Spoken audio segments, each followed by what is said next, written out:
So this morning, Peter MacKay, the former Justice Minister, weighed in and talked about Mendicino and his willful blindness, and really everybody's willful blindness. Not just talking Mendicino, we're talking Blair didn't know things. Trudeau was supposed to have known as well, allegedly. So let's have a listen to what he's got to say.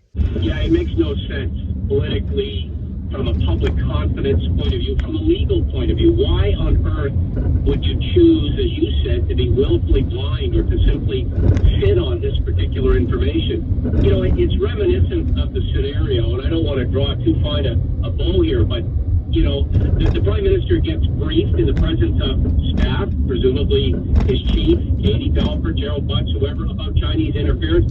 Same thing. They leave his office. And, okay, what do we do with this? Well, is this going to help us or hurt us? Well, you know, 11 ridings, we need to win. And then nothing happens. Bill Blair says he didn't get the special facts. You know, we've heard this explanation before. Staff heads never seem to roll either. That's what makes this even more unbelievable, is that nobody in bureaucratic Ottawa or political Ottawa seems to be accountable anymore for anything. The worst violation. Yep, he's 100% right. But if this is the Conservatives doing this, well, everybody would be screaming for them all to resign or no confidence or whatever. But as it's a Liberal, people don't seem to bother that much. Well, let's hear what he's got to say about who should be fired, though.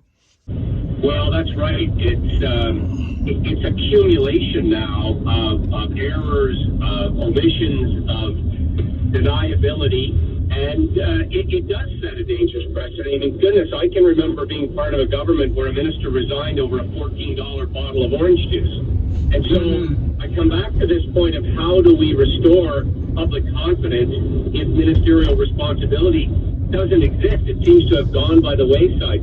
How do we get leadership from the top? How do ministers look for direction and look for inspiration when there's been so many ethical violations we can't remember? There were so many, blackface violations he couldn't remember. So it is very difficult for there to be any sense of obligation to do the right thing, and that's what it comes down to. Yep, he's 100% right.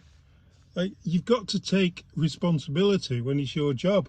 I can't even think what job could you have that you could be so kept in the dark and not even know about anything and make so many mistakes and still keep your job.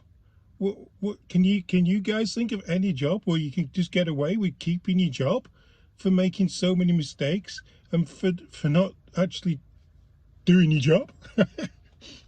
No, I can't either. So what the hell do we? You know what's worse? We pay these guys good money to not do the job. Till next time. So annoying.